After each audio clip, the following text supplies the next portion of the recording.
dass jemand wirklich sein, ich sage immer, sein kleines Ja zu Gottes großem Ja gibt, das ist ein Wunder, das kann allein Gott tun, das wirkt der Heilige Geist.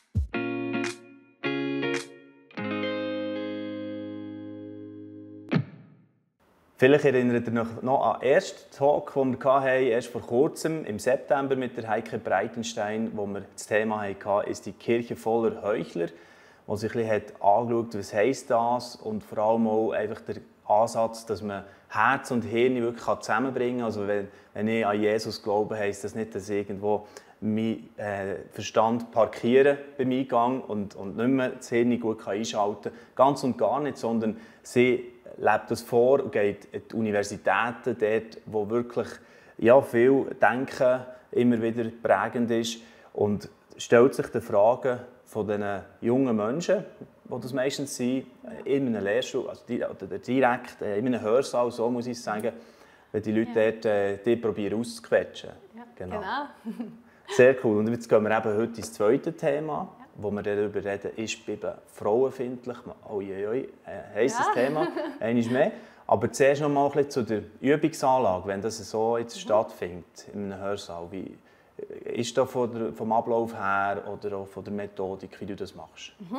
Also wir arbeiten als Pointes-Institut dann zusammen mit lokalen Studierendengruppen, also hier in der Schweiz zum Beispiel mit der VBG und gerade hier ganz nebendran quasi im Uni-Hauptgebäude vor 2 Jahren gab es so eine evangelistische Woche, die hieß Perspektiven und da gab es Mittagsvorträge so zu kritischen Anfragen an den christlichen Glauben und es gab Abendvorträge, die haben stärker so existenzielle, persönliche Themen aufgenommen und dann machen wir das in Gemeinschaft oder in Zusammenarbeit mit den Studierendengruppen, das ist ganz, ganz wichtig, das heißt, die laden ein und die laden auch ihre Freundinnen und Freunde, ihre Kommilitonen ein und sagen, hey, vielleicht ist das eine Anfrage, die du hast und lass doch mal darüber ins Gespräch kommen. Also die Talks sollen wirklich helfen, den persönlichen Gesprächen, die christliche Studis haben, mit ihren nichtchristlichen Freunden, um da wirklich in die Tiefe zu gehen und dann vielleicht auch so im Anschluss zum Beispiel an so eine Woche wie Perspektiven, zum Beispiel bei dem Alpha-Kurs teilzunehmen oder Bibel zu lesen zum ersten Mal. Also das ist wirklich auch die Idee, auf so eine Art und Weise, also da Vorurteile abzubauen, Leuten was zu zeigen von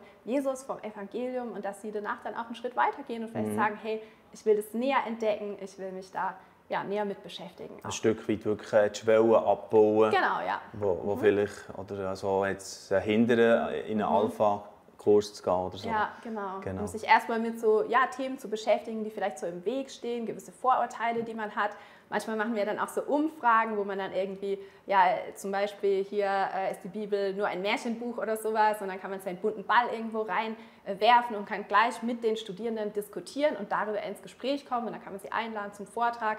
Und es ist uns wichtig, da zu sein, wo die kritischen Anfragen von den Leuten sind und mit ihnen über diese Anfragen ins Gespräch zu kommen und von dort her zu entfalten, was heißt es eigentlich, Christin zu sein und ist es heutzutage glaubwürdig, intellektuell redlich und tatsächlich auch was ein attraktiver Lebensentwurf sozusagen ist. Hast du auch schon erlebt, dass die Frage Schachmatt gesetzt? Ja, also ich kenne das, dass es auch Fragen gibt, die ich nicht beantworten kann oder wo ich mich jetzt noch nicht damit beschäftigt habe, aber das finde ich überhaupt nicht schwierig oder gar kein Problem, weil für mich ist ganz entscheidend, dass Christsein heißt ja nicht, auf alle Fragen irgendwie eine Antwort zu haben und Hauptsache man kann zu jeder Frage so bam, bam, bam irgendwas sagen, sondern mir ist ganz wichtig, ehrlich zu sein und dann zum Beispiel zu sagen, hey, das ist eine coole Frage, damit habe ich mich noch nicht beschäftigt, aber ich habe mal Lust dazu, zum Beispiel zu recherchieren und wenn ich gerade in einem Setting bin, wo das möglich ist, dann lass doch mal darüber reden, vielleicht wir treffen uns noch mal in einer Woche oder sowas und ich kann mich in der Zeit informieren und beschäftigen mit der Frage und dann können wir weiter darüber ins Gespräch kommen. Und ich merke so auch im persönlichen Unterwegssein mit Menschen, dass alle Fragen, mit denen ich mich noch nicht beschäftigt habe, sind eigentlich eine Riesenchance für mich. Ja? Es ist eine Chance für mich, mehr zu lernen, tiefer einzutauchen und dann zu sagen, hey, ich beschäftige mich damit und dann sich nochmal mit den Leuten so zu verabreden. Und das finde ich irgendwie wichtig, auch so von der Haltung, hey, es geht nicht darum, dass man jetzt irgendwie auf alle Fragen eine Antwort hat oder auf manche Fragen sage ich vielleicht auch, es gibt die Ansicht, ich finde, es hat die Vorteile und manche sehen das eher so Und ich finde, das hat die Vorteile, aber die Nachteile. Und ja, ich sehe das ein bisschen so, wo ich auch so verschiedene Positionen ein bisschen darstelle und wo man nicht so einfach sagt, ja, zack, das ist die Antwort. Das heißt für mich auch die ehrliche Auseinandersetzung. Aber doch ist irgendwo ein Hunger nach Antworten vorhanden. Nicht jetzt, dass man einfach in der Postmoderne sagt, ja, es ist beliebig und deine Wahrheit ist gut, lass dich stehen und du siehst es so. Also gut, müssen wir weitermachen. Ja, genau. Also ich würde sagen, das fordert es auf jeden Fall, wenn wir in so einer öffentlichen Diskussion zum Beispiel sind, dass wir sagen, hey, das ist unsere Position und die hat die und die und die Gründe und so, jetzt setze ich damit auseinander und wie begründest du deine Position und dass wir damit dann auch ringen. Und ich glaube, das sieht man dann aber auch ein bisschen, also so klassisch an der Universität gibt es natürlich Leute, die auch modern eingestellt sind, vom Mindset würde man sagen, also wo es auch sowas noch gibt wie ein Ring um die Wahrheit. Und dann gibt es aber vielleicht auch andere, also treffen wir auf andere Studierende, die stärker so ein postmodernes Mindset haben, die halt mehr sagen, ja, für mich ist ganz, ganz wichtig, dass mich das berührt und dass mich das irgendwie abholt, dass mir das was bringt in meinem Leben. Also das erlebe ich häufig, die Frage, okay, es sind nicht die kritischen Anfragen oder das Ringen um Wahrheit, sondern sag mir, was es bringt. Ja? Also was bringt es und was, genau. Wieso soll ich mich damit auseinandersetzen? Und da schauen wir, wie auch vielleicht ein bisschen von den Themen, dass wir Themen haben, die stärker vielleicht auch postmoderne Studierende ansprechen und Leute, die aber auch stärker ja, die modernen Fragen haben. Und ich erlebe, dass wir an den Unis beides finden. Und das ist ja irgendwie das Coole, ne? dass man nicht erst modern werden muss, wenn man irgendwie Christ wird, sondern das Evangelium knüpft ja wirklich an postmoderne Mindsets an und an moderne Mindsets an, ne? Und stellt beides irgendwie auf den Kopf. Das finde ich spannend. Und letztlich muss ja dann gleich auch das, sagen mal, das Mysterium abgehen, dass irgendwo das Herz berührt wird. Absolut, oder? absolut, genau. Ja, genau. Also das ist ja auch das Wichtige, ne? Also das ist cool mit der Apologetik und mit den Argumenten und dem Ringen damit, aber ich weiß letztlich, hey, dass jemand wirklich sein kleines Ja zu Gottes großem Ja gibt, das ist ein Wunder, das kann allein Gott tun, das wirkt der Heilige Geist und das weiß ich einfach, das schaffen die Argumente nicht und das gibt mir auch ein bisschen auch eine demütige Position, wo ich weiß, ich bin Zeugin, ich kann hier bezeugen in aller Mut und Demut, also das ist für mich auch wichtig, so mutig und demütig zu sein. Ich kann mutig bezeugen und ich weiß aber bescheiden am Ende, ne, das ist nicht mein, sag ich jetzt mal, Erfolg oder Misserfolg. Ne? Ja. Aber das lebst du auch nicht nur einerseits jetzt, in der akademischen Welt sozusagen, sondern auch privat, irgendwo im Sport oder so. Genau. Das ist für dich ein ganz natürlicher Teil. So. Ja, genau. Das ist irgendwie auch Teil von meiner Geschichte. Also ich glaube, für meinen eigenen Weg mit Jesus war das ganz, ganz entscheidend, so zu wissen, ich darf diese Fragen stellen, ich darf mich kritisch damit auseinandersetzen. Es gibt nicht irgendwie Denkverbote. Das war für mich ganz wichtig, dass so in meiner eigenen, im Jugendkreis, wo ich war, wo ich aufgewachsen bin, dass es da Leute gab, die haben diese Fragen willkommen geheißen und die haben mit mir diskutiert und die haben nicht irgendwie gesagt, ja, das musst du halt einfach glauben, jetzt nimm es einfach so hin, sondern die haben sich mit mir in die Auseinandersetzung begeben und ja, ich glaube, das hat mich dann irgendwie auch ermutigt, auch mit anderen, die irgendwie andere Meinungen haben, andere Weltanschauungen haben, zu diskutieren. Und ja, ich finde es wirklich total spannend. Also zum Beispiel habe ich in meiner Studienzeit Volleyball gespielt und das war in Ostdeutschland. War in meinem Team niemand, der irgendwie jetzt eine christliche Vorbildung, sage ich mal, hatte. Ja. Also, und dann kamen die Fragen und gingen die Gespräche los und das fand ich, also ich liebe das einfach und liebe das zu sehen, also was bewegt den Mensch und wie kann ich aber auch da ein konstruktives Gespräch führen. Sich aber wirklich eigentlich einlassen auf die Person und was sie vielleicht für Fragen hinter den Fragen eben manchmal auch noch hat, oder? Genau, also manchmal erlebe ich das auch, ne? Da kleidet sich sowas vielleicht in jetzt so einen ganz wissenschaftlichen Einwand. Und dann ist für mich aber wichtig, wenn dann zum Beispiel so ein Einwand kommt, wie aber die Bibel ist doch einfach nur erfunden und von der Kirche manipuliert, dann könnte ich jetzt erstmal sagen, nein und sozusagen in die Antwort gehen. Und für mich ist aber ganz, ganz wichtig, erstmal Rückfragen zu stellen. Ja? Also wie kommst du eigentlich da drauf? Was verstehst du eigentlich darunter? Woher hast du deine Informationen? Und dass ich erstmal ganz, ganz viele Rückfragen stelle, um dann zu merken, okay, was bewegt die Person eigentlich tatsächlich? Ne? Ja. Und immer wieder erlebe ich dann, dass es am Ende vielleicht gar nicht so ein denkerischer Einwand ist, sondern es ist vielleicht eine schlechte Erfahrung, die jemand gemacht hat. Oder es ist eine persönliche Angst, die dahinter steht. Und dann bin ich natürlich gar nicht mehr in so einem intellektuellen Gespräch, sondern bin ich vielleicht auf einmal in einem seelsorglichen Gespräch. Ne? Und das finde ich ganz, ganz wichtig und deshalb finde ich das so hilfreich mit den Fragen stellen. Also dass ich wirklich erstmal Fragen stelle und merke, hey, was steht eigentlich dahinter? was versteht die Person eigentlich zum Beispiel auch unter Glaube oder unter Gott. Ich kann mich erinnern, wo eine Verwandte bei mir zu Besuch war, und hat sie so zu mir gesagt, ja, also ich bewundere deinen Glauben. Dann hätte ich fast gesagt, so, ja, ist total super, glaub doch auch und so. Aber dann habe ich erstmal gefragt, was verstehst du eigentlich unter Glauben? Und dann kam raus, dass sie eher sowas wie versteht, so ein bisschen blinder Glaube, was halt einfach so eine Hilfe ist im Leben, so wie so eine Krücke, auf die man sich stützen kann. Ein bisschen naiv. Genau, ein bisschen naiv, wenn es einem schlecht geht und so, quasi so ein Trost im Leben. Und dann habe ich sie gefragt, was sie eigentlich darunter versteht. Und dann hat sie gesagt, ja, ich mache mir es halt nicht so einfach, dass ich jetzt einfach so einen Glauben habe, auf den ich mich stütze, sondern ich will der Realität ins Auge schauen und so. Und dann habe ich gemerkt, es war total wichtig, dass ich erstmal gefragt habe, was verstehst du eigentlich darunter, dass wir dann ins Gespräch kommen konnten darüber, ja, was ist eigentlich der Einwand oder was, ja, wie verstehen wir das, wie definieren wir den Begriff ganz unterschiedlich. Ja? Also manchmal, wenn jemand sagt, ich glaube nicht an Gott, dann sage ich, ja, wie sieht eigentlich der Gott aus, an den du nicht glaubst? Und dann merke ich auf einmal, aha, dieser Gott ist vielleicht irgendwie ein alter Opa, der im Himmel sitzt mit einem langen weißen Bart oder so irgendwie was. Und dann kann ich sagen, also mein Gottesbild ist ein ganz anderes, so wie ich Gott in Jesus Christus kennengelernt habe und so weiter. Und dann merken wir, ne, sonst denkt man redet über das Gleiche, aber mein Gegenüber versteht vielleicht was ganz anderes drunter. Ja, super. So, jetzt haben wir so ein bisschen den Anfahrtsweg gehabt und gehen auch heute wieder so in ein Q&A, also wirklich in die, wie wäre es jetzt, wenn du direkt eben in einem Hörsaal dort hier vorher stehst oder höckelst, ich weiß nicht, wie das Setting dann genau gewählt wird, aber dann die diese Frage auf jeden Fall würdest stellen. Und heute ist das Thema, ist die Bibel frauenfeindlich? Heike. Ja, danke für die Frage. Das war auch eine Frage, die in meinem eigenen Weg wichtig war. Als ich mich näher mit dem christlichen Glauben beschäftigt habe, habe ich mich mit der Bibel beschäftigt und habe gemerkt, wow, da gibt es bestimmte Stellen wie, ja, die Frau soll schweigen in der Gemeinde und sie soll bestimmte Dinge nicht tun. Und dann habe ich mich echt gefragt, hey, also denkt Gott vielleicht wirklich, dass Frauen minderwertig sind und dass sie nicht so wertvoll sind? Und wie sieht es damit eigentlich aus? Und kann ich als moderne Jugendliche, sage ich jetzt mal so, kann ich da eigentlich diesem Gott der Bibel vertrauen? Das war für mich selber auch eine wichtige Frage. Ich glaube, bei der Frage, das sehen wir ganz gut, dass wenn wir uns mit solchen Fragen beschäftigen, wie was sagt die Bibel eigentlich zu XY, dass es da ganz, ganz wichtig ist, dass wir sehen, hey, die Bibel, die wurde in eine bestimmte Zeit hineingeschrieben und in einen bestimmten Kontext hineingeschrieben. Und wenn ich verstehen will, was uns die Bibel heute sagt, dann muss ich verstehen, was sie damals sagen wollte. Gerade wenn ich sage, ich will die Bibel ernst nehmen, muss ich mir den historischen Kontext angucken, um sowas dann besser zu verstehen und um solche Aussagen auch besser in ihrem Kontext zu verstehen, um denen dann wirklich gerecht zu werden. Und wenn man sich jetzt den Kontext anschaut von der damaligen Zeit, also den Kontext zum Beispiel von Jesus, da muss man sagen, dass die Antike extrem frauenfeindlich war. Ja? Also Frauen, die waren sowas wie, Aristoteles hat man gesagt, sowas wie misslungene Männer.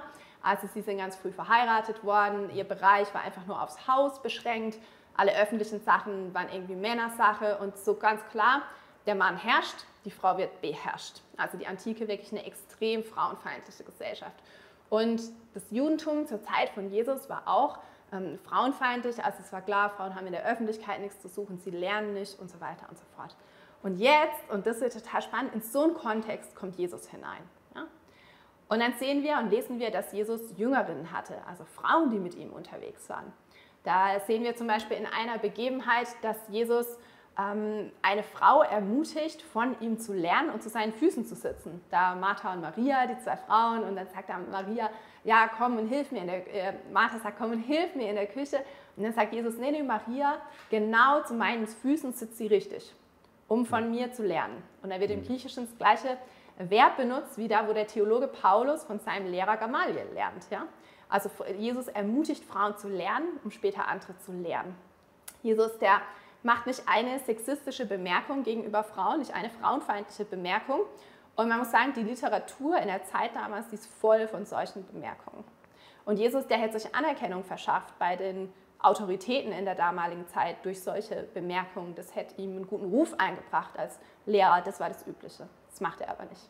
Und dann sehen wir es so, das finde ich ganz spannend, wie beim Leben von Jesus so an den entscheidenden Stellen waren Frauen beteiligt. Ja, bei der Geburt, Maria, am Kreuz, unterm Kreuz, da stehen noch die Frauen. Und dann, ganz, ganz wichtig, Frauen sind die ersten Zeuginnen der Auferstehung. Das ist total faszinierend. Also damals hatten Frauen überhaupt keine Stimme vor Gericht oder ihr Zeugnis vor Gericht war wertlos. Ja, muss man sagen. Das Zeugnis vor Gericht von Frauen war wertlos. Und Frauen sind aber in der Bibel die ersten Zeugen, die ersten Zeuginnen der Auferstehung. Also total faszinierend, wie in so einem Kontext, ne, wie ich das gerade ein bisschen aufgezeigt habe, wie Jesus mit Frauen umgeht. Also überhaupt nicht frauenfeindlich, sondern er ist jemand, der ihnen Würde und Wert und wirklich Anerkennung gibt und sie auf eine Art und Weise in sein Ministry so mit einbezieht, wo man einfach denkt, wow, das ist richtig krass. Jetzt würde ich natürlich kritisch zurückfragen, oder, wenn ich dort hier hocke als Student würde sagen, ja schon, aber jetzt hat doch dann in diesem Ministry der Paulus geschrieben, denen, die dann näher sind im Ministry, ja, die Frau schweigen. Und also das hat sich irgendwie noch nicht so schnell geklärt, bis heute nicht. Ja, absolut. Also erstmal sieht man schon, dass so bei den ersten Gemeinden, dass Frauen da auch eine wichtige Rolle hatten. Ja? Also man sieht zum Beispiel Junia, die wird auch als Apostelin benannt, oder Phoebe. Ist auch ein bisschen interessant, wenn man dann sieht, was zum Teil die Bibelübersetzungen draus gemacht haben. Also die wird als Diakonin und Vorsteherin bezeichnet. Und da wird das Wort verwendet im Griechischen, also das männliche Wort, weil das eine Amtsbezeichnung quasi war. Ja. Und das ist wie, also die war jetzt nicht nur einfach so eine Gemeindehelferin, sondern wirklich, gibt es gute historische Studien zu, die war wirklich eine Frau auch in leitender Position. Also es gab wirklich Priska und Aquila, also die Frau, die mit ihrem Mann gemeinsam jemanden neuen Gläubigen unterrichtet hat. Es gab wirklich in den ersten Gemeinden was beeindruckend, was Frauen da für Rollen ausgeübt haben und was sie in was für Positionen waren. Und trotzdem gibt es solche Stellen von Paulus, ne? Ja. Genau, also ich glaube, man sieht an anderen Stellen, das muss man Paulus, glaube ich, ein bisschen zugutehalten, also dass er Mitarbeiterinnen hatte, dass Frauen öffentlich gebetet und geweissagt haben. Also wir finden auch solche Stellen bei Paulus, ne? Also wir finden nicht nur frauenfeindliche Stellen bei Paulus, sondern auch wirklich welche, wo ganz klar ist, der hat Mitarbeiterinnen, die sind Teil der Gemeinden und so weiter und so fort. Und dann, auch da ist wichtig, glaube ich, den Kontext mit einzubeziehen. Da sieht man, wie die Gemeinden damals, die waren nicht in einer einfachen Situation. Und damals, also hat man jetzt gerade so in der Umwelt auch ein bisschen so griechisch-römische Ideale gebraucht, um die ersten Christen so ein bisschen niederzudrücken. Und die waren also eine komische Sekte so ein bisschen für die Leute. Also die haben irgendwie nicht den Kaiser verehrt und so ein Schwerverbrecher, der gekreuzigt wurde, der war auf einmal ihr Gott und sowas. Also die waren echt in einer schwierigen Situation. Und dann sieht man bei Paulus, wie auch trotz sozusagen der progressiven Aussagen, wie es auch immer wieder so Aussagen gibt wie, hey, macht das kulturell Übliche, weil mehr ist im Moment nicht drin. Ja? Also mehr liegt im Moment Kompromisse nicht. Ja, genau, mehr liegt leider gerade zur Zeit nicht drin, weil wir in einer schwierigen Situation sind und weil, ja, das ist für Paulus das Wichtige, dass die gute Nachricht von Jesus sich ausbreitet und das sagt er den Frauen auch an manchen Stellen so, okay, verhaltet euch normal, also verhaltet euch, wie es kulturell quasi üblich ist, damit das Evangelium nicht in Verruf kommt. Und es ist schon auch ein bisschen schmerzhaft, zum Beispiel muss ich ehrlich sagen, auch für mich als Frau das so zu sehen, weil man sieht auch, was aus den Stellen geworden ist und wie das zum Teil auch missbraucht wurde, um Frauen auch auf eine krasse Art und Weise so zu unterdrücken. Also gibt es das, wo ich denke, wo Paulus ein bisschen sagt, ja, passt euch an das kulturell Übliche, weil mehr Freiheit momentan nicht drin liegt. Und dann gibt es aber, glaube ich, auch Stellen, wo es wichtig ist, wirklich auch genau hinzuschauen. Also es gibt zum Beispiel in einem Brief von Paulus an eine Gemeinde in Ephesus, da ist im 5. Kapitel ist so von Mann und Frau und wie die so sich zueinander verhalten. Und da heißt es halt so, ja, der Mann ist das Haupt von der Frau und da geht es um so die Unterordnung und so. Und auf den ersten Blick für uns, wenn wir das mit unseren Augen halt lesen, denken wir, okay, die sollen sich halt gegenseitig unterordnen. Aber für die damalige Zeit war das total krass, weil also das war ein übliches Bild, das Bild vom Haupt. Der Mann ist das Haupt, ne? Und die Frau ist quasi die Beherrschte, die zum Dienen da ist. Und jetzt sagt Paulus, dass die sich gegenseitig unterordnen sollen und dass der Mann der Frau dienen soll. Und das sind eigentlich, gerade wenn wir ein bisschen den Kontext der Zeit betrachten, wirklich Aussagen, wo man merkt, wow, es geht um dieses Jesus-Prinzip, sag ich mal so, vom gegenseitigen, ja, sich unterstützen, sich dienen, wo einer sich nicht größer macht als der andere, sondern das Jesus-Prinzip ist, ja, einer dient dem anderen. Ja? Und das versucht Paulus auch umzusetzen. Ja, das wäre so mal schon wieder ein paar Ansätze zu diesem Thema. Genau. Man könnte auch von der Schöpfung her noch kommen. Ja. Oder? Wie ist das dort ganz am Anfang entstanden und was heisst das? Was lässt das für Rückschlüsse zu? Ja. So auch eben Gott und das, was er der Frau sozusagen mitgegeben hat, schon von Anfang an. Genau, aber ich weiß nicht, ob das, tut das eine grosse Klammer auf, sonst können wir dort noch schnell ich kann, also genau, da finde ich es wie wichtig zu gucken, also die Texte genau zu lesen und manchmal gibt es von solchen Texten auch eine Wirkungsgeschichte, aus denen bestimmte Dinge gemacht worden sind, die eigentlich nicht in den Texten stehen. Aber wenn wir die Schöpfungstexte wirklich genau lesen, da ist nicht irgendwie von einer Unterordnung die Rede oder davon, dass die Frau minderwertig ist. Da werden bestimmte Bilder verwendet oder bestimmte Ausdrücke, zum Beispiel, dass die Frau aus der Seite vom Mann gemacht ist. Ja? Aber es ist nicht irgendwie abwertend gemeint, sondern das heißt vielmehr, sie ist aus dem gleichen Material gemacht, ja, wie der Mann. Oder da wird sie zum Beispiel als Hilfe bezeichnet. Und dieses Wort Eser im Hebräischen, das wird auch dafür ganz oft verwendet, dass Gott die Hilfe vom Mensch ist. Ja?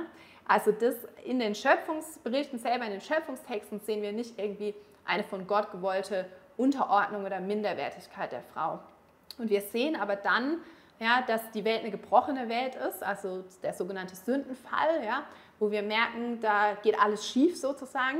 Und von da an, da kommt es dann ins Spiel, wo die Welt nicht mehr so ist, wie sie sein sollte, wo die Welt eine gebrochene Welt ist. Und da passiert es dann, dass Männer herrschen über Frauen und unterdrücken sie.